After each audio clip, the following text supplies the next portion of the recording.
صحت کی جو مینجمنٹ وغیرہ ہے اس میں وہاں پہ آپ خدا نہیں ہیں، آپ نے سب کے ساتھ مل کے کام کرنا ہے، جبکہ پاکستان میں تو ہمارے جو باس ہوتے تھے وہ تو اپنے آپ کو خدا سمجھتے تھے، تو کوئی آپ سے کسی چیز کے بارے میں آپ سے سوال نہیں پوچھ سکتا تھا. تو اس طرح کی چیزیں وہاں پہ کے مقابلے میں یہاں پہ فرق تھیں. پھر یہاں پہ جو اور چیز جو دیکھی کہ یہاں پہ جس کو ہم کہیں کہ جو الائڈ ہیلتھ ہے اور جو نرسنگ ہے جس میں یہ کافی زیادہ ہے، وہاں پہ یہ ڈاکٹرز زیادہ ہوتے تھے اور نرسیں کم ہوتی تھیں. آپ مریض کو دیکھیں گے، آپ مریض کے ساتھ آپ کا انٹریکشن ہوگا، آپ کے باقی دوسرے ڈاکٹرز کے ساتھ ہوگا، نرسوں کے ساتھ ہوگا، آپ کے جو سینئرز ہیں ان کے ساتھ ہوگا. وہ مجھے لگا کہ میں اس معاملے میں ٹھیک تھا، کیونکہ شاید میں پڑھائی میری اچھی تھی، مجھے آتا تھا، تو اس وجہ سے پھر یہ ہے کہ وہاں پہ اس کے ساتھ آپ نے امتحان بھی دینے ہیں، امتحان بھی پاس کرنے ہیں. وہ بھی اللہ کا فضل ہوا کہ وہ بھی ہو گئے. امتحانوں میں اس کے بارے میں پوچھا جاتا تھا جس کا آپ یہاں پہ آئیں تو آپ کو پتہ چلتا ہے کہ اس کا کوئی ریئلی کوئی میں نے کوئی خاص اس سے کوئی فائدہ نہیں ہوا اور وہاں نہیں تھی. اور اسی طرح جی آپ ایگزام ابھی کا نہیں ہے، میرے خیال میں 1986-87 سے یہ چل رہا ہے، لیکن جو ایگزام میں جو چیزیں پوچھی جاتی ہیں وہ فرق ہو گئی ہیں، وہ بدل گئی ہیں. اچھا، آپ نے پہلی چیز تو یہ ہے کہ پلیب ایگزام پاس کرنا. Faith and discipline podcast میں خوش آمدید ناظرین. آج کے ایپیسوڈ میں ہم ڈسکس کریں گے کہ آپ یو کے میں ڈاکٹر کیسے بن سکتے ہیں، یو کے کا جونیئر ڈاکٹرز کے لیے NHS ٹریننگ پروگرام کیسے کام کرتا ہے اور ٹریننگ کی مدت کتنی ہے، پھر اس کے بعد جو ٹریننگ پروگرام کے بعد آپ کنسلٹنٹ کیسے بن سکتے ہیں. ہم اس ایپیسوڈ میں یہ بھی ڈسکس کریں گے کہ NHS جو کہ نیشنل ہیلتھ سروس کا نام ہے یو کے میں، اس کو کون سے مسائل یا چیلنجز درپیش ہیں. آئیے آغاز کرتے ہیں. Doctor Imran Aziz, faith and discipline podcast میں خوش آمدید. ہمارا پہلا کویشچن ہے کہ آپ نے ڈیسائیڈ کیا زندگی میں کسی موقع پہ آپ نے ڈیسائیڈ کیا ہوگا کہ میں ڈاکٹر بننا چاہتا ہوں، تو کیا موٹیویشن تھی آپ کہ آپ کیوں ڈاکٹر بنے؟ میری موٹیویشن یا میری جس وجہ سے میں ڈاکٹر بنا وہ بہت کم لوگوں کا یہ ہوگا، کیونکہ جب میں 10 سال کا تھا، 10 یا 11 سال کا تھا، تو اس ٹائم پہ مجھے یہ چیز پتہ چلی کہ میرے والد جب یہ پارٹیشن سے پہلے وہ ڈاکٹر بننا چاہتے تھے، اور وہ اس زمانے میں انہوں نے FSC کیا تھا گورنمنٹ کالج لاہور سے. اور اس زمانے میں کنگ ایڈورڈ میڈیکل کالج تھا لاہور میں، اور اس میں سیٹیں ہوتی تھیں کہ یہ مسلمانوں کی سیٹیں، یہ ہندوؤں کی سیٹیں، یہ اس طرح کر کے وہ ڈیوائیڈ ہوتی تھیں. تو انہوں نے یہ کہا کہ جی انہیں یعنی کہ وہ کنگ ایڈورڈ میڈیکل کالج میں ان کو داخلہ مل سکتا تھا، لیکن وہ کنگ ایڈورڈ انہوں نے جوائن نہیں کیا، انہوں نے نہیں ڈاکٹری نہیں کی، کیونکہ میرے دادا بزنس کرتے تھے، تو کاروبار میں ان کو بہت زیادہ کاروبار تھا. تو انہوں نے دیکھا کہ میرے والد چونکہ اکلوتے بیٹے تھے، تو وہ اس وجہ سے انہوں نے یہ دیکھا کہ یعنی کہ میرے دادا یہ اس کے جو کاروبار ہے اس کو نہیں چلا سک رہے تھے.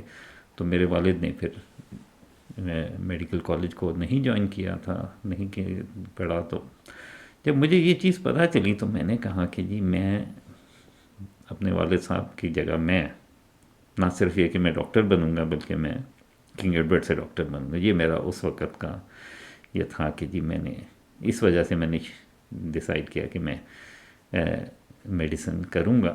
تو اللہ نے بہت کرم کیا کہ میں نے اپنے والد صاحب کا جو تھا، انہوں نے کبھی میرے سامنے نہیں کبھی کہا کہ جی یہ تم یہ میری جگہ تم کرنا یا کچھ. میں نے خود ہی یہ فیصلہ کیا، اور یہ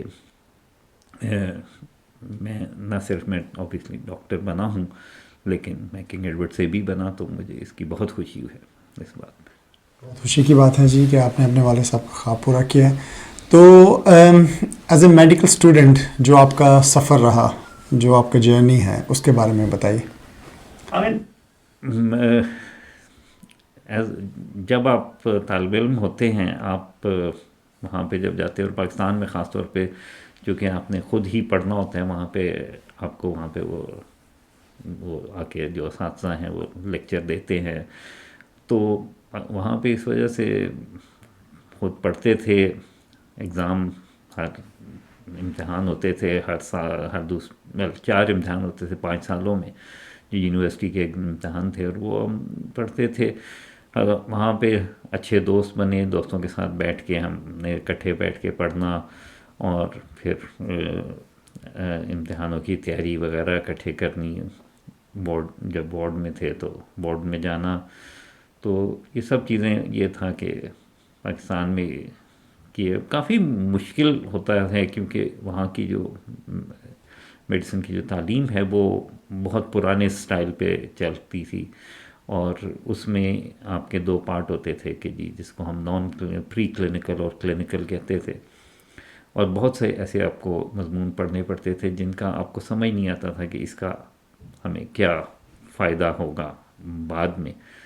لیکن وہ یہ تھا کہ، اور ان کے بارے میں امتحان بھی آپ نے دینے ہیں، تو پھر آپ امتحان کے حساب سے تیاری کرتے تھے.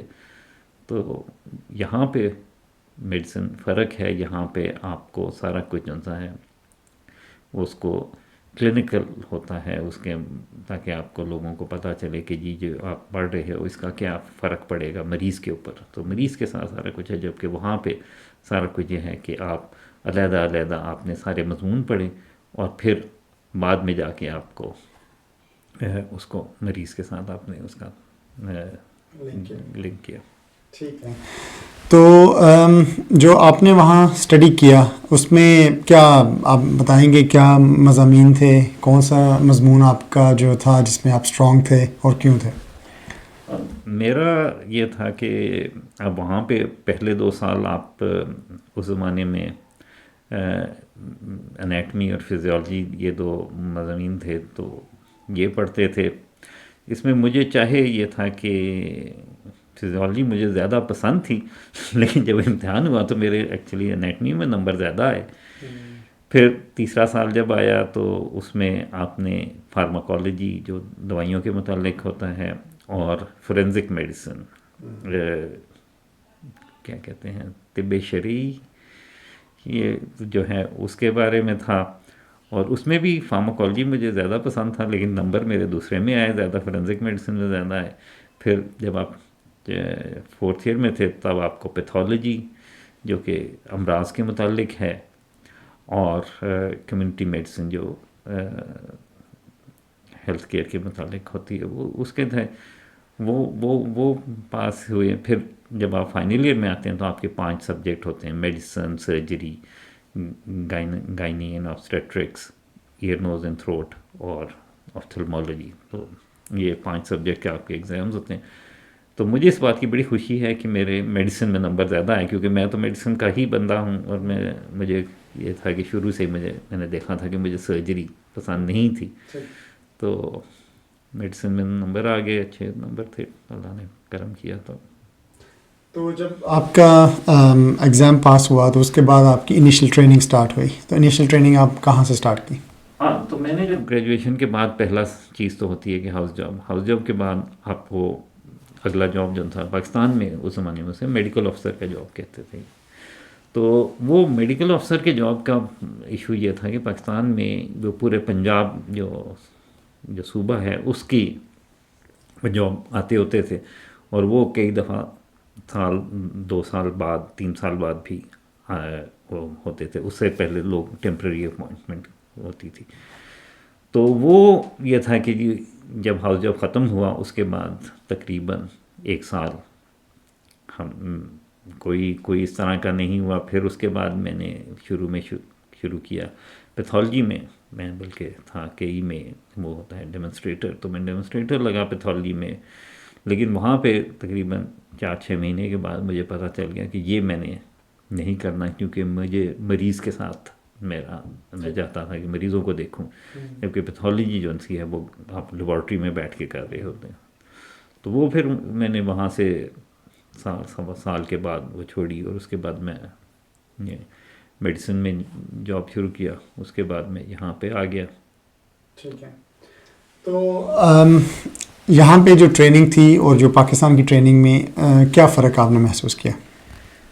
یہاں پہ جو ٹریننگ ہے نا، پاکستان میں ٹریننگ جو سی ہے وہ زیادہ تر آپ کا جس کو ہم کہتے ہیں نا رٹے لگانے کی ٹریننگ ہے، اور اس میں یہ ہے کہ آپ کو ہر چھوٹی چیزوں کے متعلق آپ کا امتحانوں میں اس کے بارے میں پوچھا جاتا تھا، جس کا آپ یہاں پہ آئیں تو آپ کو پتہ چلتا ہے کہ اس کا کوئی ریئلی کوئی میں نے کوئی خاص اس سے کوئی فائدہ نہیں ہوا، اور وہاں نہیں تھی. اور اسی طرح جی آپ کو جی فلانی چیز کے جی مجھے 20 کازز بتاؤ کہ جی کس وجہ سے یہ ہوتا ہے، جبکہ ہر چیز کے 3 یا 4 مین چیزیں ہوتی ہیں، اور اس کے علاوہ جو ہے باقی جو ہے وہ ریئر ہوتی ہیں، اور اس میں آپ کو اتنا زیادہ پڑھنے کی ضرورت نہیں ہے، اور وہ بیکار کا آپ کو. لیکن یہ تھا کہ امتحان کے لیے آپ کی تیاری کرنی ہوتی تھی. ٹھیک ہے.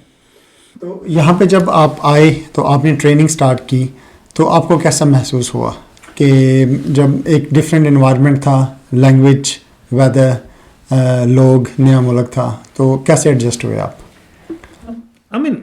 وہی بات تھی کہ جب یہاں پہ فیصلہ کر لیا کہ یہاں پہ آنا ہے، یہاں سے میں نے اپنی ٹریننگ کرنی ہے، اور یہاں پہ اس وقت تو یہ خیال نہیں تھا کہ میں یہاں پہ زندگی گزاروں گا، لیکن یہ تھا کہ جب یہاں پہ میں آیا تو شروع میں تھوڑا سا چیزیں فرق لگیں کام کرنے میں.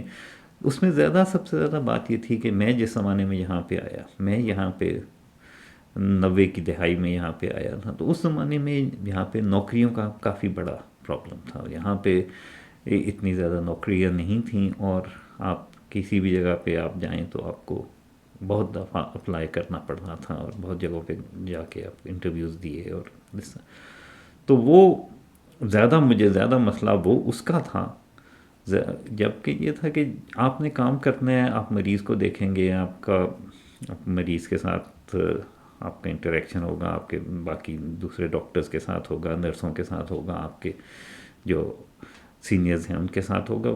وہ مجھے لگا کہ میں اس معاملے میں ٹھیک تھا، کیونکہ شاید میں پڑھائی میری اچھی تھی، مجھے آتا تھا، تو اس وجہ سے. پھر یہ ہے کہ وہاں پہ اس کے ساتھ آپ نے امتحان بھی دینے ہیں، امتحان بھی پاس کرنے ہیں. وہ بھی اللہ کا فضل ہوا کہ وہ بھی ہو گئے. تو لیکن یہ تھا کہ یہاں پہ جو بیماریاں تھیں اور پاکستان میں جو بیماریاں تھیں، کیونکہ پاکستان وغیرہ میں اس زمانے میں زیادہ تر جو بیماریاں جس کو ہم کرتے تھے جونیئر ڈاکٹر کے طور پہ گورنمنٹ کے ہسپتالوں میں، وہ زیادہ تر انفیکشنز کی طرح سے ہوتی تھیں. اور اب جبکہ یہاں پہ انفیکشن کی بیماریاں کم تھیں تو یہ چیز آپ نے دیکھی. دوسری چیز یہ ہے، آپ نے یہ چیز ضرور دیکھی کہ یہاں پہ آپ نے جو آپ کی جو صحت کی جو مینجمنٹ وغیرہ ہے، اس میں وہاں پہ آپ خدا نہیں ہیں، آپ نے سب کے ساتھ مل کے کام کرنا ہے. جبکہ پاکستان میں تو ہمارے جو باس ہوتے تھے وہ تو اپنے آپ کو خدا سمجھتے تھے، تو کوئی آپ سے کسی چیز کے بارے میں آپ سے سوال نہیں پوچھ سکتا تھا. تو اس طرح کی چیزیں وہاں پہ کے مقابلے میں یہاں پہ فرق تھیں. پھر یہاں پہ جو اور چیز جو دیکھی کہ یہاں پہ جس کو ہم کہیں کہ جو الائڈ ہیلتھ ہے اور جو نرسنگ ہے، جس میں یہ کافی زیادہ ہے. وہاں پہ یہ ڈاکٹرز زیادہ ہوتے تھے اور نرسیں کم ہوتی تھیں. یہاں پہ نرسیں کم از کم ڈاکٹر سے 5 گنا زیادہ ہوتی ہیں ایک وارڈ میں.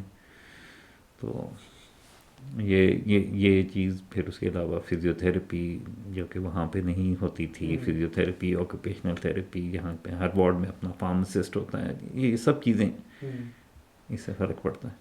تو جو آپ کے سینئرز تھے انہوں نے آپ کو جو ٹریننگ دی، انہوں نے بالکل انصاف کیا اپنی ٹریننگ کے ساتھ، آپ کو ٹھیک طرح سے گائیڈ کیا اور توجہ دی، اور آپ کو کچھ فرق محسوس ہوا کہ آپ کے جو دوسرے کولیگ ہیں جو کہ یہاں کے نیٹو لوگ ہیں اس کے مقابلے میں کہیں آپ کوئی فرق محسوس کرتے تھے یا سب ٹھیک تھا؟ نہیں، جو ٹریننگ تھی یا اس میں کوئی میں نے نہیں نوٹ کیا کہ جی یہاں پہ مجھے یعنی کہ یہ فرق ہو. زیادہ تر یہی تھا، جیسے میں نے آپ کو بتایا کہ نوکریوں کے لیے آپ انٹرویو کے لیے جاتے تھے، اور آپ جہاں پہ اگر آپ کو پتہ چلے کہ آپ کے سامنے ایک لوکل ہے اس انٹرویو کے لیے آیا ہوا، تو آپ ہمیشہ سمجھ جاتے تھے کہ آپ کو یہ نوکری نہیں ملنی. لیکن یہ ہے کہ جہاں تک آپ کی ٹریننگ کا تعلق ہے، وہاں پہ میں تو یہی کہوں گا کہ مجھے وہی ٹریننگ ملی جو کہ ایک یہاں کے رہنے والے کو ملتی تھی. ٹھیک ہے. تو ایز اے جونیئر ڈاکٹر آپ کو کیا چیلنجز فیس کرنے پڑے؟ اس زمانے کے چیلنج اور آج کل کے چیلنج کافی فرق ہیں. اس زمانے میں جو سب سے بڑا چیلنج یہی تھا کہ جو آپ کا ہسپتال میں جو ٹائم گزرتا تھا وہ بہت زیادہ ہوتا تھا. آپ کو جب میں نے شروع کیا تو 1 in 3 کیا ہر تیسرے دن آپ کی آن کال ہو جاتی تھی، اور آپ کی آن کال 24 گھنٹے ہی آن کال ہوتی تھی. پھر وہ ایک 1:4 ہوا، پھر اسی طرح. تو وہ یہ ہے کہ اور جب آپ آن کال ہیں، آپ پورے 24 گھنٹے کے لیے آن کال ہیں، آپ کو کسی ٹائم پہ بھی بلایا جا سکتا ہے وارڈ میں. تو اس میں یہ ہے کہ آپ نے پورا دن آپ نے آن کال بھی کی، آپ نے اس کے ساتھ آپ نے پڑھائی بھی کرنی ہے، آپ نے سونا بھی ہے، یہ سب چیزیں. تو یہ جو سا تھا ایک کافی مشکل ٹائم تھا. لیکن یہ ہے کہ وہی بات ہے کہ آپ محنت کریں گے، آپ کو انشاءاللہ آپ کو اس کا پھل ملے گا. بالکل یہ کامیابی. تو کتنا عرصہ آپ نے ٹریننگ کی کنسلٹنٹ بننے سے پہلے؟ میں یہاں پہ جب آیا اور جب میں کنسلٹنٹ بنا تو مجھے تقریباً 10 سال لگے. لیکن اس میں یہ تھا کہ میں 2.5 سال کے لیے میں ریسرچ میں کار کیا، جو کہ ضروری نہیں ہے. تو اگر میں ریسرچ نہ کرتا تو 2.5 سال آپ کم کر سکتے ہیں. تو لیکن یہ ہے کہ میں نے ریسرچ میں کافی چیزیں سیکھی، اور اس کی وجہ سے میں جیسے دمے کی بیماری کا اسپیشلسٹ ہوں. تو وہ اس کے اوپر دمے پہ میری ریسرچ تھی، استھما پہ، اور اس کے ساتھ جب اس سے ملتی جلتی ڈیزیز ہے جسے ہم COPD کہتے ہیں، جو اگر ہم بیسک زبان میں بات کریں تو تمباکو نوشی کی بیماری ہے، لیکن اس سے بھی وہی سانس کی نالیوں کا فرق پڑتا ہے. تو وہ یہ تھا کہ مجھے اس کے لیے کافی بہت مدد ملی اس سے. تو آپ ریسپریٹری کنسلٹنٹ ہیں، تو آپ نے کیوں چوز کیا کہ آپ یہ اسپیشلٹی میں کام کرنا چاہتے ہیں؟ ریسپریٹری میں نے ویسے چاہے میں نے ریسرچ وغیرہ جیسے میں نے ذکر کیا کہ وہ استھما میں تھی، لیکن اس سے پہلے میں ریسپریٹری چوز کر چکا تھا، یا سینے کے امراض جن سے ہیں، پھیپھڑوں کے امراض کے لیے میں کروں گا. کیونکہ مجھے ایکچولی پاکستان میں بھی مجھے TB سے بہت مجھے تھا کہ مجھے TB پسند تھی، کہ میں اس کے بارے میں اس کا علاج کرنا چاہتا تھا. اور چونکہ جو چھاتی کے مریض ہے جو اسپیشلسٹ ہوتے ہیں وہ چونکہ TB کا علاج کرتے ہیں زیادہ تر، تو اس وجہ سے میں نے ریسپریٹری جس وجہ سے میں نے چوز کی، اس میں یہ تھا کہ TB یہاں پہ میں اس کا علاج کروں گا. تو جب آپ کنسلٹنٹ بنے، آئی بلیو کہ آپ 2000 کی جو دہائی ہے اس کے آغاز میں کنسلٹنٹ بنے، تو کیا میجر چینج کیا آیا آپ from junior doctor to a consultant? اس میں دیکھیں نا، سب سے بڑی بات یہ ہے کہ آپ آج ایک رجسٹرار ہیں، چاہے آپ جتنے بھی سینئر ہو گئے وغیرہ، لیکن آپ رجسٹرار ہیں. آپ نے مریض دیکھا، آپ نے خود اس کا علاج کیا، سارا کچھ کیا. لیکن اگر آپ کو کوئی ایشو ہے تو آپ ہمیشہ کہہ سکتے تھے کہ میں اپنے کنسلٹنٹ کو، مریض کو بھی کہہ دیتے تھے کہ میں اپنے کنسلٹنٹ سے بات کر کے بتاؤں گی. اب آپ اچانک جیسے کہتے ہیں ہفتہ بعد آپ کنسلٹنٹ بن گئے. جب کنسلٹنٹ بنے تو اب آپ کے پاس اوپر کوئی نہیں ہے.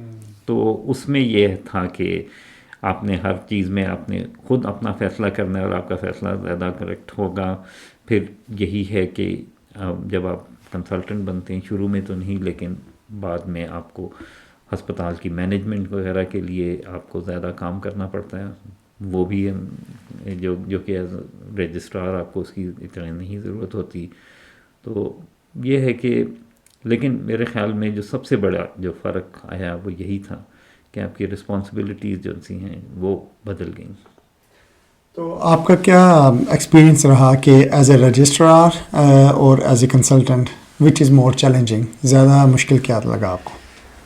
دونوں کی اپنی مشکلات ہیں. دونوں کا مشکل پارٹ ہے، لیکن یہ ہے کہ میرے نزدیک کنسلٹنٹ کا جاب زیادہ ڈیفیکلٹ ہے، کیونکہ کنسلٹنٹ جو سا ہے وہ سارا وقت لوگوں کی نظر میں ہے.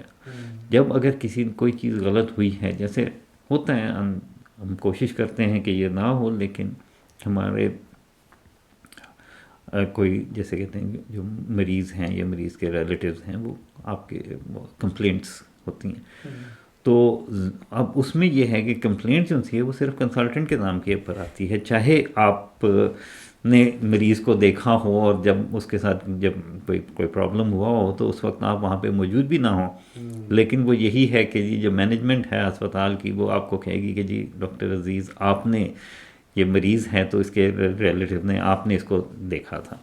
اور ہو سکتا ہے کہ جب آپ کو وہ پرابلم پڑی تھی، جب پیشنٹ کو جس چیز کو وہ انہوں نے جو پرابلم جو انہوں نے ریز کیا ہے، جب انہوں نے اس کے طرف اشارہ کیا تو اس وقت آپ نہیں تھے، آپ کا ایک جونیئر ڈاکٹر نے اس کو مریض کو دیکھا تھا. لیکن یہی ہے کہ اب آپ کے پر اب آپ چونکہ کنسلٹنٹ وہ آپ کی رسپانسبلٹی ہے، تو یہ بہت بڑا فرق ہے. تو این ایچ ایس میں جو پیشنٹس یا ان کے لواحقین کی جو کمپلینٹس ہیں اس کو کتنا سیریس لیا جاتا ہے؟ بہت بہت سیریس، کیونکہ اور سب سے بڑی بات یہ ہے کہ میرے خیال میں یہ ایک بہت بڑی اچھی چیز ہے پاکستان کے ہیلتھ کیئر اور یہاں کے میں، کہ یہ وہاں پہ جو ڈاکٹر ہے وہ خدا ہے، اس نے جو فیصلہ کر دیا وہ ہو گیا، اس کو اپنے فیصلے کو جسے ہم کہیں کہ ڈیفینڈ کرنے کی ضرورت نہیں ہے. جبکہ یہاں پہ آپ کو ہر چیز میں اپنے مریض کو انوالو کرنا ہے، مریض کے ریلیٹیوز کو آپ نے انوالو کرنا ہے، اور ان کے ساتھ مل کے آپ نے یہ کام کرنا ہے. سو جب مریض کے اگر یہ جیسے میں نے بتایا کہ جی آپ کے اگر کوئی شکایت آئی ہے اور آپ نے اس شکایت کو ڈیل کیا ہے، تو اس کے بعد میرے نزدیک سب سے بڑی بات جو ان کمپلینٹس ہے کہ اس سے آپ سیکھیں کہ یہاں پہ یہ چیز میں نے کہی تھی یا کی تھی، اگلی دفعہ میں یہ نہ کروں. کیونکہ کوئی بھی شخص پرفیکٹ نہیں ہوتا. جب آپ پرفیکٹ نہیں ہیں آپ سے کوئی غلطی ہو سکتی ہے، اور کئی دفعہ آپ نے غلطی نہیں بھی کی ہوگی، لیکن یہ ہے کہ لوگ اس میں سے کوئی، کیونکہ لوگوں کی ایکسپیکٹیشن جو ہیں وہ فرق ہیں، تو اس لیے وہ یہ ہے کہ آپ ان سے سیکھیں، آپ اسے سوچیں کہ جی اچھا یہ بات اس نے کی تھی تو اس کو میں اگلی دفعہ کس طرح کر سکتا ہوں کہ دوسرے مریض کے ساتھ یہ نہ ہو. جیسے کہ پاکستان انڈیا جیسے ممالک میں وہاں پہ اگر جب کوئی ڈائگنوسس ہوتی ہے تو آپ کا کنسلٹنٹ جو مریض ہے اس کو ڈائریکٹلی اس کی ڈائگنوسس نہیں بتاتا، بلکہ اس کے ریلیٹیو کو کنسلٹ کیا جاتا ہے، اور جو ریلیٹیو ہیں وہ مریض کو بھی نہیں بتاتے کہ تمہیں کیا پرابلم ہے. لیکن یہاں اس کے برعکس جو مریض ہے ڈائریکٹلی ڈاکٹر اس سے بات کرتا ہے اور اس کو بتاتا ہے کہ یہ آپ کا پرابلم ہے، اور اب مریض پہ چھوڑتا ہے کہ وہ کیا بتانا چاہتا ہے کسی کو یا کانفیڈینشیل رکھنا چاہتا ہے. اور دوسری یہ بھی ہے کہ وہ مریض کے ساتھ مشورہ کرتا ہے کہ یہ میں علاج سجیسٹ کر رہا ہوں، اور اس میں سے مریض اگر چاہے تو وہ اس طرح کا اے یا بی یا سی اس میں سے چوز کر لے. تو آپ کا کیا خیال ہے اس بارے میں کہ جو طریقہ کار وہاں اپنایا جاتا ہے اور جو یہاں ہے اس میں کون سا زیادہ بہتر ہے اور زیادہ پریکٹیکل کیا ہے؟ دیکھیں نا، آپ جب یہاں پہ دیکھیں ایک چیز یہ ہے کہ ان چیزوں کو آپ چھوڑیں. سب سے پہلی بات یہ ہے کہ قانون ہے، قانون یہ کہتا ہے، یہاں پہ تو قانون ہے، اور قانون آپ کو یہ بتاتا ہے کہ جو ایک مریض ہے اس کا سب سے پہلے اس کی رائٹ ہے، اس کو یہ ہے کہ اس کا حق ہے کہ اس کو پتہ چلے گی کہ اس کو کیا ٹھیک ہے. ہم کوشش یہ کرتے ہیں خاص طور پہ اگر کسی کو آپ کوئی ایسا ڈائگنوسس یا ایسی تشخیص کر رہے ہیں جیسے کینسر ہے یا کوئی جو کہ جان لیوا ہو سکتی ہے، تو تب آپ ان کے جو رشتہ دار ہیں، ان کے لواحقین ہیں، ان سے بھی بات کرنا پسند کرتے ہیں، اور یوں آپ عموماً کوشش یہ کرتے ہیں کہ مریض اکیلا نہ ہو، اس کے ساتھ کوئی اور آپ کے ساتھ ہو. اسی طرح آپ کی طرف بھی یہ ہے کہ ہم جب ایسی چیز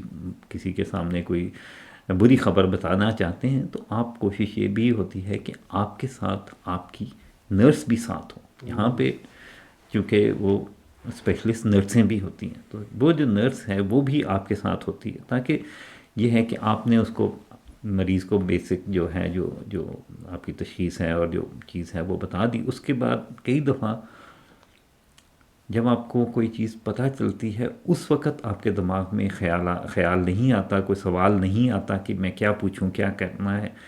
تو پھر جب مثال کے طور پہ میں کینسر کی ہی بات کرتا ہوں کہ اگر چاہے میں کینسر کا نہیں ڈیل کرتا، لیکن آپ نے مریض کو بتایا کہ جی تمہیں یہ کینسر ہے، تو کینسر کے بعد آپ اس کو بتاتے ہیں کہ جی یہ تمہاری ہم نے سوچا ہے کہ اس طرح آپ کا علاج کیا جائے گا.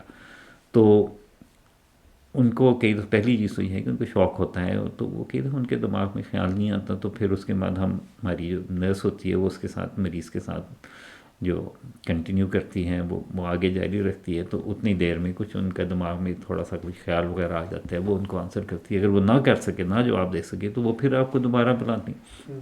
سو یہ سب سے ضروری چیز یہ ہے کہ آپ نے جو بھی فیصلہ کیا ہے وہ سب کو پتہ ہونا چاہیے، مریض کو بھی، مریض کے ریلیٹیو کو بھی پتہ ہونا چاہیے. لیکن سب سے امپورٹنٹ چیز یہ ہے کہ اگر مریض کے اندر یہ ہے کہ اگر اس کو کوئی دماغی یہ ہے کہ وہ نہیں اس کو کر سکتا، اس کو جیسے ہم نے کہا کہ جیسے آپ نے سنا ہوگا ڈیمینشیا ہے، وہ نہیں اس کو انفارمیشن اس کو جو بتائی جائے معلومات وہ اس کو نہیں سمجھ سکتا، تو تب آپ کو ریلیٹیو کو ہی بتانا پڑتا ہے. لیکن مریض تو سب سے آگے ہے، وہ اس کے گرد ہی سارا کام، health care is all around the patient, patient کے گرد ہی سارا کام ہوتا ہے. تو آپ کے نزدیک NHS پہ ابھی کیا پریشرز ہیں؟ جیسے کہ جو کلینیشینز ہیں وہ یہ کمپلین کرتے ہیں جی کہ ان کو جو سیلری ہے وہ کم مل رہی ہے انفلیشن کے مقابلے میں، اور دوسرا ویٹنگ لسٹ بہت زیادہ ہے اور مین پاور کا مسئلہ ہے. تو آپ کے خیال سے جو کیا میجر پریشر کیا ہے NHS پر؟ NHS پہ تو ہر قسم کا پریشر ہے، لیکن اگر آپ یہی پیسے کی بات کریں تو ڈاکٹر اس کے لیے نہیں خوش، کیونکہ ہماری جو سیلری ہے کہ آپ کی کیا گریڈ ہے اس کے حساب سے تقریباً اگر پچھلے 15 سال میں ہمارا جو سیلری کی جو جس کو ہم کہتے ہیں بائنگ پاور کہ وہ اس کا کیا جو ویلیو ہے وہ تقریباً 25 سے 35% کم ہو گئی ہے. تو اس وجہ سے لوگ خوش نہیں ہیں، کیونکہ چیزوں کی قیمتیں بڑھ گئی ہیں لیکن اس حساب سے تنخواہیں نہیں بڑھیں. ٹھیک ہے، تو اس کی وجہ سے لوگ خوش نہیں ہیں. دوسرا جو آپ نے بتایا کہ جی ویٹنگ لسٹ ہے، وہ ویٹنگ لسٹ اس میں یہ بھی بات آ جاتی ہے کہ اب جیسے اس ملک میں چونکہ لوگوں کی عمریں بڑھ رہی ہیں، لوگ ان کی زیادہ دیر تک زندہ رہتے ہیں، تو اس کی وجہ سے وہ لوگ جو ان سے ہیں ان میں بیماریاں زیادہ ہونے کے چانس ہوتا ہے. تو اس کی وجہ سے پھر ویٹنگ لسٹ بنتی ہے.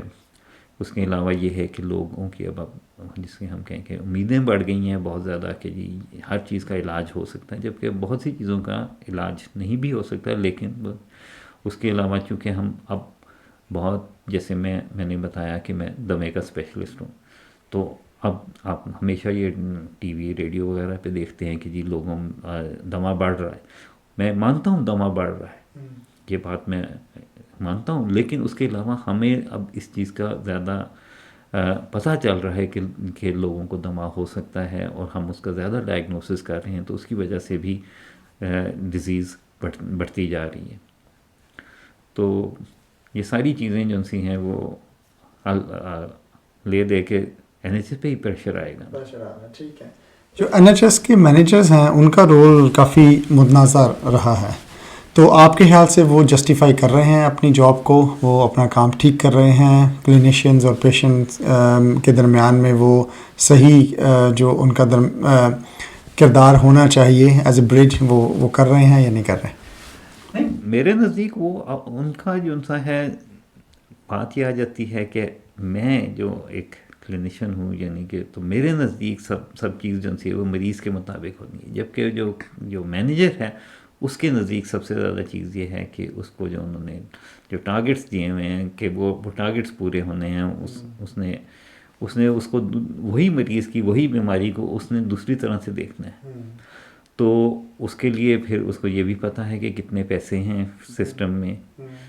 ٹھیک ہے، تو وہ یہ ہے کہ وہ اس کو اس طرح دیکھتا ہے. لیکن میرے نزدیک تو سب سے بڑی بات یہ آ جاتی ہے کہ جو مینیجر ہے اور جو کلینیشین ہے، یہ دونوں کا آپس میں اتنا زیادہ انٹریکشن، ان کا آپس میں اتنا زیادہ نہیں ہوتا، آپس میں ملاقات نہیں ہوتی یا اکٹھے مل کے بات نہیں ہوتی، تو اس کی وجہ سے یہ ہے کہ وہ دونوں ایک دوسرے سے خوش نہیں رہتے. ٹھیک ہے. تو اس میں کلینکل ڈائریکٹر کا کیا رول ہے؟ لیکن کلینکل ڈائریکٹر یہ ہے کہ جیسے اب میں ریسپریٹری میں کام کرتا ہوں، اب ریسپریٹری میں جتنے بھی کنسلٹنٹ ہیں ان کے اوپر ایک ان کا ہم کہیں گے کہ جی آپ کا ایک یہ لیڈ ہے بندہ. اچھا، وہ لیڈ جو ان سا ہے، اگر مجھے کوئی ایشو ہوا میں اپنے لیڈ کے پاس جاؤں گا اور اسے کہوں گا کہ جی مجھے یہ چیز چاہیے یا یہ چیز نہیں ہوئی ہے، یہ جو بھی بات ہوگی، اگر وہ تو کر سکتا ہے تو وہ کر دے گا، لیکن اگر وہ نہیں کرے گا تو وہ اپنے سے اوپر، تو اس کا جو نیکسٹ لیول ہے اسے کلینکل ڈائریکٹر کہتے ہیں. کلینکل ڈائریکٹر ایک اسی طرح میری طرح کا ہی کوئی اسپیشلسٹ ہوگا، لیکن وہ 2-3-4 اسپیشلٹی کو ڈیل کرے گا. کہ مثال کے طور پہ اس نے دیکھنا ہے کہ جی اس نے ریسپریٹری کو بھی دیکھنا ہے، کارڈیالوجی کو بھی دیکھنا ہے، گیسٹرو کو بھی دیکھنا ہے. مختلف ہسپتالوں میں مختلف ڈویژن ہے کلینکل ڈائریکٹر کی. یہی نہیں ہے کہ یہی 3 اسپیشلٹی کا ایک ہی بندہ ہوگا. ہو سکتا ہے کہ آپ ریسپریٹری کارڈیالوجی اور اس کے ساتھ آپ ڈرماٹولوجی کا ہو، اور دوسری طرف جو گیسٹرو والا ہے وہ اینڈوکرینالوجی اور کیئر آف ایلڈرلی کے ساتھ کام کر رہا ہو. لیکن یہ نہیں کہ یہ ہے کہ وہ 2-3 اسپیشلٹی کو ڈیل کرتا ہے. اور وہ جو ہے یہ 2-3 اسپیشلٹی کا مینجمنٹ کے ساتھ جو ہے وہ لنک ہے، اس نے بیٹھ کے ان کے ساتھ بات کرنی ہے. مینیجر اس کو یہ بتائے گا کہ جی یہ ہمارے ٹارگیٹ ہیں، یہ چیز نہیں پوری ہوئی. اس نے یہ آ کے دیکھنا ہے کہ جو کلینیشین ہیں وہ ان کے پاس ساری چیزیں موجود ہیں کہ وہ اپنا کام کر سکتے ہیں، نہیں کر سکتے ہیں. تو اس وجہ سے یہ ہے کہ وہ ایک لنک بنتا ہے. اور وہی بات ہے جسے کہتے ہیں نا انگریزی میں کہ ایک چین آف کمانڈ ہے، کہ آپ ہیں، آپ کے اوپر آپ کا لیڈ ہے، لیڈ کے اوپر کلینکل ڈائریکٹر ہے، کلینکل ڈائریکٹر کے اوپر ڈویژنل چیئر ہے، ڈویژنل چیئر کے اوپر آپ کا میڈیکل ڈائریکٹر ہے، پھر ٹرسٹ کا بورڈ آ جاتا ہے. بہت سے لوگ جو ہیں وہ این ایچ ایس سے بہت زیادہ خوش نہیں رہتے، کوئی نہ کوئی ان کی کمپلین رہتی ہے. تو آپ کے نزدیک این ایچ ایس کا سب سے بڑا چیلنج کیا ہے اور اس کا حل کیا ہے؟ این ایچ ایس کا چیلنج یہی ہے کہ لوگ مریض زیادہ ہیں، آپ کے پاس اتنی فیسلٹیز نہیں ہیں، اور لوگ جو ان سے ہیں لوگ یہ بھی چاہتے ہیں کہ جی ہر چیز کا علاج ہو سکے. وہ مشکل نہیں ہے، وہ بہت مشکل ہے. اس کے علاوہ جہاں پہ لوگ جو ان سے ہیں بوڑھے ہو رہے ہیں، ان سے گھر میں ان سے نہیں گزارا ہوتا، تو وہ ہسپتال میں زیادہ ٹائم گزارتے ہیں. تو وہ جس کو ہم کہتے ہیں بیڈ بلاکرز ہیں، یہ مریض جو ان سے ہیں جو ان کے ہم نے اب علاج کر دیا، وہ ٹھیک ہو گئے ہیں، وہ اب اس بیماری سے، آپ کو یہ یاد رکھنا چاہیے کہ بیماری، بہت کم بیماریاں ایسی ہیں جو آپ نے علاج کیا اور وہ ہمیشہ کے لیے چلی جائیں گی. وہ رہیں گی، لیکن آپ نے ان کو مینیج کرنا ہے. ٹھیک ہے نا؟ جیسے آپ جیسے کہتے ہیں جب آپ پتنگ اڑا رہے ہوتے ہیں تو آپ نے کوشش کرنا ہے کہ پتنگ اوپر اڑی رہے. اگر وہ بیچ میں نیچے آئی ہے تو تب آپ نے کام کرنا ہے کہ دوبارہ وہ اوپر چلی جائے، اور جب وہ اوپر چلی جائے تو وہ اوپر رہے. تو جب وہ تو اسی طرح جب آپ نے یہ مریض ٹھیک ہو گیا ہے اس کا، لیکن پتہ چلا کہ جی اس کو فزیو تھراپی کے لیے کی ضرورت ہے، یا وہ اکیلا گھر میں رہتا ہے، اسے نہیں گھر میں گزارا ہوتا، یا رہتی ہیں، یا دونوں میاں بیوی چاہے ہیں لیکن دونوں چونکہ 70 80 90 سال کے ہیں، ان سے اب نہیں گزارا ہوتا، تو ان کو وہاں پہ سوشل ہیلپ کی ضرورت ہے. تو یہ سب چیزیں جو سی ہیں میرے خیال میں اس وقت این ایچ ایس کا سب سے بڑا ایشو یہی ہے. تو آپ کے خیال سے اس کا سلوشن کس نے کرنا ہے؟ اس کا سلوشن سب نے مل کے کرنا ہے، ایک بندے سے نہیں ہوگا. اس میں صرف ڈاکٹر نہیں کریں گے، اس میں ڈاکٹر بھی چاہیے، اس میں نرسیں بھی چاہیے، اس میں مینیجر بھی چاہیے، اور اس میں سب سے امپورٹنٹ کہ مریض اور مریض کے ریلیٹیو بھی چاہیے، کہ ان کو یہ بھی اندازہ ہونا چاہیے کہ ہم ایک حد تک چیز کر سکتے ہیں، اس سے آگے ہم نہیں کام کر سکتے. اور اس کے علاوہ کئی دفعہ ایسا ہوتا ہے کہ جی ہم کہتے ہیں کہ جی یہ مریض جو ہے یہ اتنا، اس کی طبیعت اتنی خراب ہے، اس کی بیماری اتنی بڑھ گئی ہے، یا اس کی عمر کی وجہ سے کہ یہ اب اکیلے گھر میں نہیں رہ سکے گا. تو مریض کے کئی دفعہ ریلیٹیو کہتے ہیں کہ جی ہم چاہتے ہیں کہ یہ گھر میں رہے، آپ اس کو ایکسٹرا فیسلٹی پرووائڈ کریں. اس کے لیے ہم کوشش کرتے ہیں، وہ نہیں ہوتی، پھر وہ مریض واپس آ جاتا ہے، کیونکہ ریلیٹیو تو ان کے پاس نہیں ہے سارا وقت جو ہے 24 گھنٹے. تو یہ سب چیزیں جو سی ہیں یہ NHS کا بہت بڑا چیلنج ہے. اور ویسے بھی جو بیڈز ہیں وہ بھی پہلے سے کم ہو رہے ہیں فنڈنگ کی وجہ سے. تو آپ کا تقریباً 30 سال کا تجربہ ہے NHS میں کام کرنے کا. تو اس عرصہ میں آپ نے کیا دیکھا؟ کون سی بیماریاں ہیں جن میں کمی واقع ہوئی ہے اور کون سی بیماریاں ہیں جو بہت اوپر چلے گئیں؟ میرے خیال میں کوئی بیماری میں یہ نہیں کہوں گا کہ وہ کم ہوئی ہیں، لیکن یہ ہے کہ کچھ جن سا ہے ان کا کیونکہ اب لوگوں کی اویئرنیس بڑھ گئی ہے، لوگ زیادہ بیماریوں کے بارے میں جانتے ہیں. اس کے علاوہ ویسے بھی ریکارڈز کی وجہ سے، ریسرچ کی وجہ سے لوگوں کو یہ زیادہ پتہ چل رہا ہے بیماریوں کا. تو بیماریوں کا نمبر وہی بات ہے کہ زیادہ لوگ ڈائگنوز کر رہے ہیں، زیادہ ان کا تشخیص ہو رہی ہے. تو ایک یہ چیز آ گئی. دوسری چیز یہ ہے کہ جیسے اب مثال کے طور پہ آج سے 30-40 سال پہلے ایڈز بہت آئی. ایڈز کا ہم نے دیکھا، اس کا کافی پرابلم رہا، پھر بہتر ہو گیا، اس کے علاج بھی بہتر آ گیا. پھر اب 2-3 سال پہلے آپ کے پاس کووڈ تھا، وہ ایک بیماری ہے، وہ آئی، ابھی بھی ہے لیکن کم ہوتی جا رہی ہے. لوگ اب اس طرح نہیں ہیں. تو اس کے ساتھ یہ ہے کہ اب جو ایک بہت بڑی بیماری یا بہت بڑی کنڈیشن جو بڑھ رہی ہے، کیونکہ لوگوں کی عمریں بڑھ رہی ہیں تو اس کی وجہ سے ان کو یہ ڈیمنشیا بہت بڑھ رہا ہے. تو وہی بات ہے. اسی طرح میں چھاتی کا ڈاکٹر ہوں، میں ایسما اور COPD میں ڈیل کرتا ہوں. COPD سگریٹ نوشی کی وجہ سے جو لوگوں میں پھیپھڑوں میں جو بیماریاں پیدا ہوئی ہیں وہ اب جائیں گی تو نہیں، اس کا علاج ہی کرنا ہے، لیکن جیسے جیسے ٹائم گزرے گا وہ اس میں وہ خراب ہوں گی.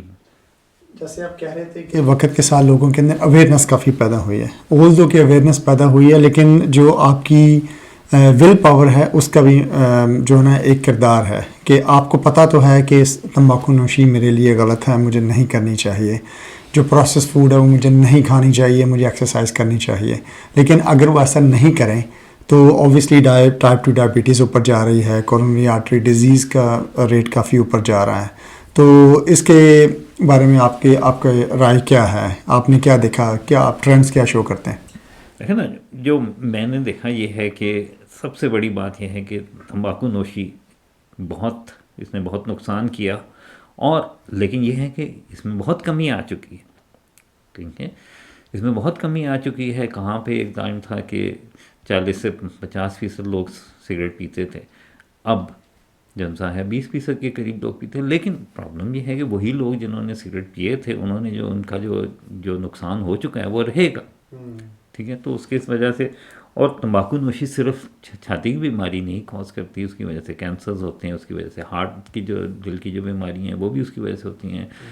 اچھا، پھر یہ جو ساری جو آج سے آپ نے بتایا کہ جو لوگ جو سے ہیں آپ کے پاس، جب میں یہاں پہ آیا تھا آپ کے پاس ٹوٹل 4 چینل ہوتے تھے ٹی وی میں، اب آپ کے پاس اتنے زیادہ چینل ہو گئے، آپ ٹی وی کے سامنے آپ پورا دن بیٹھ سکتے ہیں. اس کے علاوہ آپ کے پاس اب کمپیوٹرز آ گئے، آپ کے پاس ٹیبلٹس آ گئیں، یہ ٹک ٹاک اور یوٹیوب کی وجہ پہ بیٹھنے کے لیے تو آپ کو بہت چیزیں مل جاتی ہیں. لیکن اس کے ساتھ ساتھ میں نے یہ دیکھا ہے کہ پچھلے 30 سالوں میں لوگوں میں ورزش وغیرہ کرنے کا رجحان بڑھا ہے، کم نہیں ہوا. لیکن وہی بات ہے کہ جو چیزیں ہو چکی ہیں اس کا تو علاج اب آپ نے کرنا ہے. ٹھیک ہے، اسی طرح سے یہ ہے کہ اب جو ہے یہ امیر ملک ہے، یہاں پہ آپ کے جو بھی کچھ آپ کہیں تو لوگوں میں موٹاپا بڑھا، موٹاپے کی وجہ سے ڈائبٹیز بڑھی. اب ڈائبٹیز کے ساتھ آپ کے ساتھ کئی بیماریاں اس کے ساتھ لگی ہوئی ہیں، وہ بھی بڑھیں گی اسی حساب سے. تو یہ سب چیزیں جو سی ہیں وہ آپ کو الٹیمیٹلی ان سب کا علاج تو کرنا ہے. اور وہی بات ہے کہ لوگ اب بوڑھے بھی ہو رہے ہیں. بڑھاپا ایک سب سے بڑی لوگ کہتے ہیں بڑھاپا بھی ایک بیماری ہے، اور بالکل صحیح ہے. ٹھیک ہے.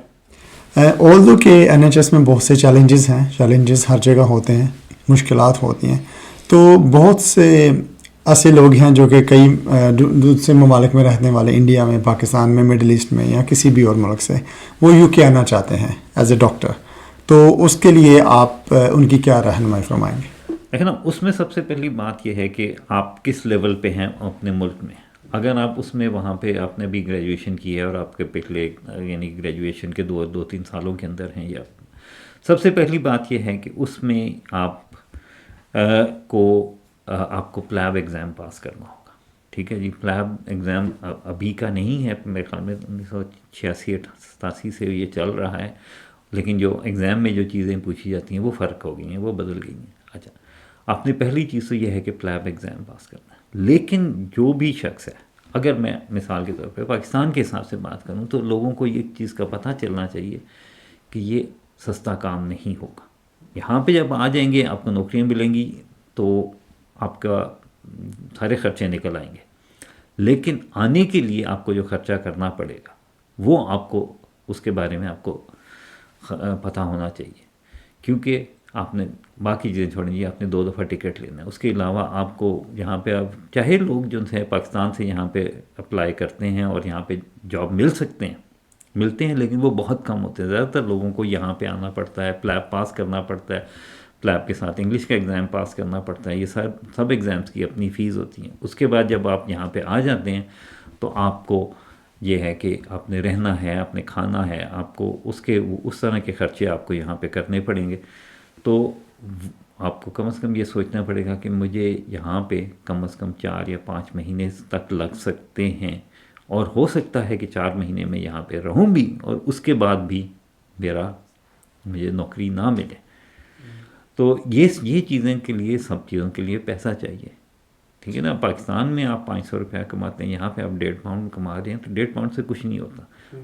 نہ 500 پاؤنڈ سے 500 روپے پاکستان میں کچھ ہوگا. لیکن میرا کہنے کا مطلب یہ ہے کہ پاکستان کی کرنسی کی ویلیو اتنی کم ہے. چاہے آپ انڈیا وغیرہ میں بھی ہو، چاہے آپ وہاں پہ بھی آپ ہیں، تو تقریباً 100 روپے کا 1 پاؤنڈ ہے تقریباً. تو آپ کو کم از کم ایک حد تک پیسے کی ضرورت ہوگی. تو سب سے پہلی جو آپ کی جو بلاک ہے وہ آپ کے پاس پیسہ ہونا چاہیے کہ آپ یہاں پہ آ سکیں، یہاں پہ رہ سکیں، یہاں پہ گزارا کر سکیں کچھ عرصے کے لیے، اور اس کے بعد آپ یہاں پہ نوکریوں کے لیے کوشش کریں. اچھا، تو پہلی چیز آپ نے پلیب پاس کیا. پلیب کے لیے آپ نے اپلائی کیا، پلیب کا پارٹ 1 یا پارٹ 2 آپ نے کیا. تو اب کئی لوگ یہ کرتے ہیں کہ پلیب کا پارٹ 1 کر کے اس کے بعد انگلش کا ایگزام پاس کر کے یہاں پہ آتے ہیں، اور اس کے بعد یہاں پہ ایک چیز کہلاتی ہے کلینکل اٹیچمنٹ، جس میں آپ آبزرو کرتے ہیں، آپ دیکھتے ہیں کہ یہ NHS کا سسٹم کس طرح کام کرتا ہے.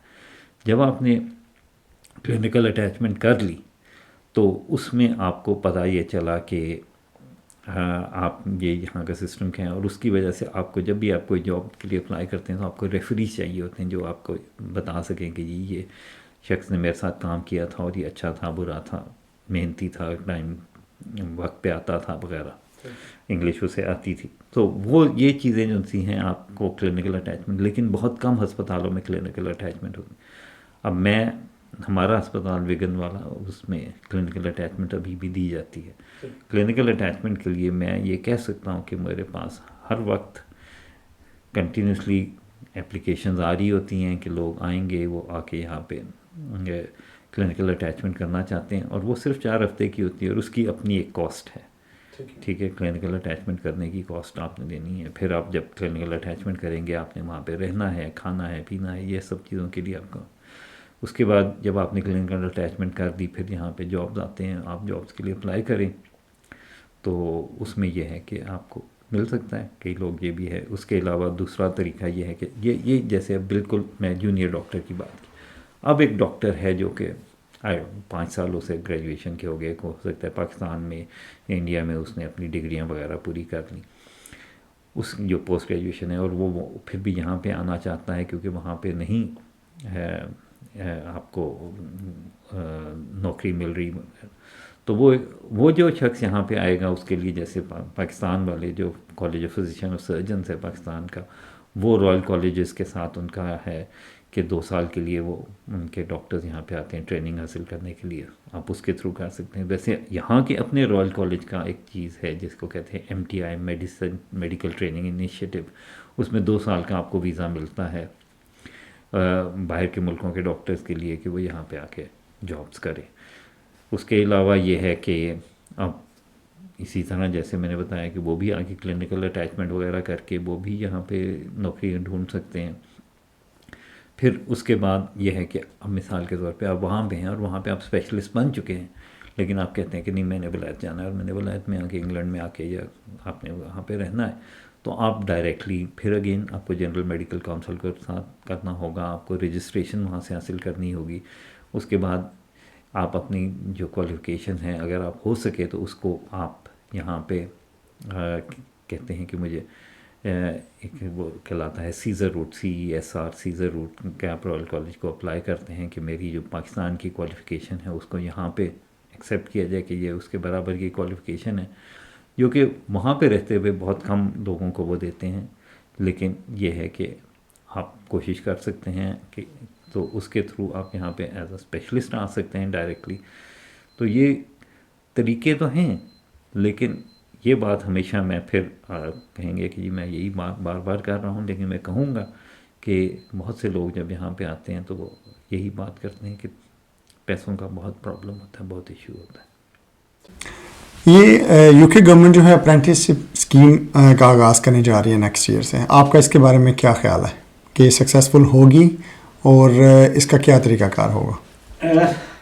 اصل میں آپ مجھ سے پوچھیں تو مجھے یہ اپرینٹسشپ اسکیم کا پوری طرح سے پتہ نہیں ہے، تو میں ہو سکتا ہے جو بات کروں وہ غلط بھی ہو سکتی ہے. لیکن جہاں تک میری انڈرسٹینڈنگ ہے یہ اپرینٹسشپ اس طرح ہے کہ جب آپ نے GCSE کر لیے اس کے بعد آپ اپلائی کر سکتے ہیں، یا A لیولس کے بعد اپلائی کر سکتے ہیں، اور اس میں آپ کو ہسپتال میں ٹریننگ دی جاتی ہے، اور وہ آپ کی ٹریننگ اور اپرینٹسشپ کے بھی ویریس لیولز ہوں گے، جو کہ اب تو 5 لیولز ہیں، تو 5 سال تک کی آپ کی ٹریننگ ہوگی. تو اس کے بعد آپ ڈاکٹر کے ایکولنٹ کام کر سکیں گے. تو آپ کو یعنی کہ میڈیکل اسکول میں جائے بغیر آپ ڈاکٹر کا جاب کر سکیں گے. پتہ نہیں، مجھے یہ نہیں پتا کہ آپ کو اس کے بعد ڈاکٹر کہلا سکیں گے کہ نہیں، کیونکہ آپ نے ڈگری تو آپ کے پاس ڈاکٹر کی نہیں ہے.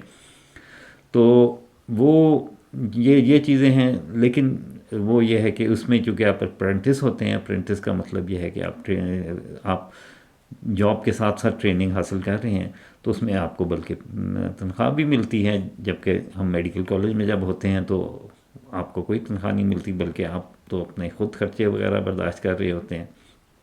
تو وہ اب دیکھنا پڑے گا کہ اس کے ساتھ کیا ہوتا ہے، کیونکہ میرے نزدیک شاید یہ ہے کہ اس وقت اس ملک میں ڈاکٹروں کی کافی زیادہ کمی ہے، یہ میں بات مانتا ہوں، یا بلکہ میں یوز کروں گا کہ کلینیشنز کی کمی ہے. تو اس کے لیے انہوں نے یہ اپرینٹسشپ بھی اب شروع کر دی. اس سے پہلے ایک اور ٹائپ ہے، جو ایک اور قسم کی ہے، وہ فزیشین ایسوسیٹ کے نام سے کہتے ہیں کہ جی وہ بھی ہے، وہ بھی کر رہے ہیں. اس کے علاوہ میڈیکل کالجز میں آپ نے سیٹیں بھی بڑھا دی ہیں. اس کے علاوہ آپ کے یہ نرسز وغیرہ جن سے ہیں، فارماسسٹ جن سے ہیں، یہ فزیو تھراپسٹ، یہ ایڈوانس پریکٹیشنر کا کورس کر رہے ہیں. تو میرے دماغ میں یہ خیال آتا ہے کہ ابھی تو ٹھیک ہے، یہ تھوڑے عرصے کے لیے تو یہ تو کافی فائدہ مند ہوگا. لیکن آج سے 10 سال بعد، 15 سال بعد، جب یہ سارے ڈاکٹرز بھی اتنے نکل آئیں گے، اتنے ایڈوانس پریکٹیشنر بھی ہو جائیں گے، اتنے فزیشین ایسوسیٹس بھی ہو جائیں گے، اتنے، تو پھر وہ سارے لوگوں کو آپ کہاں پہ کھپائیں گے؟ مجھے یہ لگتا یہ ہے کہ یہ جو سا ہے، obviously یہ سب لوگ جن سے ہر گورنمنٹ کے ساتھ، یہ ہر ڈپارٹمنٹ میں اکانومسٹ ہوتے ہیں، وہ ساری ہر چیز کا کرتے ہیں. لیکن مجھے یہ لگتا یہ ہے کہ آج سے ابھی نہیں، 5 سال 10 سال کے بعد یہ مشکل پڑ سکتی ہے کہ اچانک اتنے لوگ ہیں ہی نہیں، اتنی نوکریاں ہی نہیں ہیں جتنے ہم نے لوگ ٹرین کر دی ہیں. ٹھیک ہے، تو یہ پلاننگ کا ایشو ہے گورنمنٹ کی طرف سے. میرے نزدیک این ایچ ایس جو ہیں وہ وقتاً فوقتاً میڈیا میں اس کا تذکرہ رہتا ہے. سم ٹائم اس کی تعریف کی جاتی ہے، سم ٹائم اس کو تنقید کا نشانہ بنایا جاتا ہے. آج کل دوبارہ تنقید کا نشانہ بنایا جا رہا ہے. تو آپ کا ایکسپیرینس کیسا رہا؟ آپ نے کافی سارے junior male and female doctors کو ٹرین بھی کیا اوور دا ایئرس، تو آپ کی کیا رائے ہے اس بارے میں؟ جی، بات یہ ہے کہ اس میں سب سے ضروری چیز یہ ہے کہ این ایچ ایس میں اگر آپ یہ سوچیں کہ 1 لاکھ سے زیادہ لوگ کام کر رہے ہیں، جبکہ یہ جو ہراسمنٹ وغیرہ کے کیسز ہوتے ہیں یہ آٹے میں نمک کے برابر ہوتے ہیں، لیکن یہ غلط ہیں، پھر بھی یہ غلط بات ہے. آپ نے ٹھیک ہے کسی کو اس کی جنس کی وجہ سے یا اس کی سیکشل اورینٹیشن کی وجہ سے یا اس کے اسکن کے کلر کی وجہ سے آپ کو نہیں، یعنی کہ جو ڈسکرمنیٹ نہیں کرنا چاہیے. اس کے علاوہ یہ ہے کہ جو ابھی آپ نے دیکھا کہ جی وہ ایک آیا تھا کہ جی جو سرجن خواتین ہیں ان کے ساتھ مرد ڈاکٹر، یعنی کہ اس میں یہ بات بہت آ جاتی ہے. میری اپنی بیٹی ڈاکٹر ہے تو اس لیے میں کبھی نہیں چاہوں گا کہ یہ ایسا ہو، لیکن میں یہ جانتا ہوں کہ یہ اس میں سے تھوڑا سا ایک کلچر ہے، اس کو ٹائم لگے گا، لیکن جو غلط چیز ہے وہ آج بھی غلط ہے، پہلے بھی غلط تھی اور آگے بھی غلط رہے گی. کوشش یہی کرنی چاہیے کہ یہ چیزیں نہ ہوں، اور ہمیں یہ چیز سیکھنی چاہیے کہ ہم یہ اس طرح کی باتیں نہ ہمارے سے آگے نکلیں. اب یہ ہے کہ آپ کو یہ یاد رکھنا چاہیے کہ جو اخبار ہے یا میڈیا ہے اس نے اپنی چیز کو بیچنا ہے. اگر وہ اس چیز پہ کسی چیز کو نہیں بیچ سکتا اپنی خبر کو کہ جی سب اچھا ہے، تو وہ کہے گا کہ او دیکھو جی یہ چیز نکل آئی. اب آپ یہ سوچیں کہ جی لاکھوں میں ایک دفعہ دو دفعہ کوئی چیز ہوگی غلط ہے، میں کہتا ہوں پھر کہوں گا غلط ہے، نہیں ہونی چاہیے. وہ ایک تو نہیں ہوگی لیکن یہ کافی جتنی بھی ہوتی ہیں. لیکن اگر آپ یہ سوچیں کہ اگر 1,00,000 لوگ ایک سال کے لیے رہتے ہیں تو وہ جس کو ہم کہتے ہیں نا کہ 365 سال بن گئے، 365 لاکھ سال بن گئے. تو 365 لاکھ سالوں میں پتہ نہیں کتنی چیزیں، کتنی دفعہ یہ چیز ہوگی. ہو سکتا ہے 5,000 بھی ہوں، 10,000 بھی ہوں سالوں میں، لیکن نہیں ہونی چاہیے. پھر بھی میں یہ کہوں گا. اور بہت زیادہ جو چیزیں ہیں میرے نزدیک جیسے کہتے ہیں مس انڈرسٹینڈنگ، آپس میں آپ کھلے دل سے ایک دوسرے سے بتائیں کہ جی میں مذاق میں یہ باتیں کرتا ہوں، آپ کو بھی پتہ ہے یہ میں نہیں کرنا چاہتا. اگر آپ کو یہ چیز میری بات غلط لگی ہے تو مجھے بتا دیں، میں دوبارہ نہیں کروں. اگر میں دوبارہ کی تو یہ بات غلط ہے. تو یہی سب سے امپورٹنٹ بات یہ ہوتی ہے کہ لوگوں کو پتہ ہونا چاہیے کہ یہ چیز نہیں کرنی چاہیے. لیکن اگر آپ نے جیسے کہتے ہیں نا انگریزی میں ایک ورڈ ہوتا ہے بینٹر میں آپ نے کبھی کوئی بات کر بھی دی اور اگر کسی دوسرے کو وہ بات غلط لگی، اس شخص کے اندر میں بھی یہ ہمت ہونی چاہیے کہ وہ کہہ دے کہ جی مجھے یہ بات ٹھیک نہیں لگی. اور اگر اس کے بعد دوبارہ یہ بات ہوتی ہے تو پھر یہ بات غلط ہے اور یہ نہیں ہونی چاہیے. لیکن کئی دفعہ ہم سوچتے ہیں کہ میں نے ویسے کوئی مذاق کر دیا کسی کے ساتھ. میں 30 سال سے یہاں پہ میرے پر کبھی کسی نے کوئی اس قسم کا الزام نہیں لگایا، لیکن اگر میں نے غلطی سے کوئی کر بھی دیا ہو تو میں ابھی بھی معذرت کرنے کو تیار ہوں. تو یہی چیز ہے کہ لیکن اس میں سب سے امپورٹنٹ بات یہ ہے کہ یہ اخبار والوں نے اپنا اخبار بھی تو بیچنا ہے. این ایچ ایس کو بنے ہوئے 75 سال ہو چکے ہیں، تو آپ کیا اس کا مستقبل کیا دیکھتے ہیں؟ اگلے 75 سال سروائیو کرے گا؟ میری خواہش تو ہوگی کہ یہ سروائیو کرے، لیکن میں یہ کہہ سکتا ہوں کہ این ایچ ایس آج کل جس طرح کا ہے اس طرح کا این ایچ ایس 75 سال کے بعد نہیں ہوگا. ہو سکتا ہے 5, 10 میں بھی 20 سال تک یہی این ایچ ایس اسی طرح کا ہو، لیکن اس کے بعد یہ بدلے گا. کیوں بدلے گا؟ کیونکہ این ایچ ایس کے پاس اتنی فیسلٹیز نہیں ہیں، اتنا پیسہ نہیں ہے، اتنے لوگ نہیں ہیں، اتنے اسپیشلسٹ نہیں ہیں کہ وہ کسی چیز کے بارے میں ہر چیز کا ہر علاج کر سکیں. آج میں نے ویسے ہی دیکھا کہ جی آج کے اخبار میں BBC کی شاید نیوز میں کوئی بات کر رہا تھا کہ ایک کنڈیشن ہوتی ہے گلائیوبلاسٹوما، جو کہ دماغ کا ایک ٹیومر ہے، کہ اس کے اسپیشلسٹ اس ملک میں بہت کم ہے. میں یہ ضرور بات مانتا ہوں اور ان لوگوں کے ساتھ میری بہت ہمدردی ہے جن کو یہ اس قسم کی بہت بری بیماری ہے. لیکن اگر آپ یہ سوچیں کہ اگر ہم 7 کروڑ لوگوں کے لیے علاج کر رہے ہیں، اس میں گلائیوبلاسٹوما کے بہت کم لوگ ہوں گے، شاید 1,00,000 میں 1 ہو، 1,00,000 میں 1 سے کم بھی ہو سکتا ہے. لیکن یہ ہے کہ ہونے چاہیے اسپیشلسٹ. لیکن وہی بات ہے کہ آپ کو جو کامن چیزیں ہیں اس کے لیے آپ کو ضرورت کرنی ہے. آپ کو اسپیشلسٹ وہ چاہیے.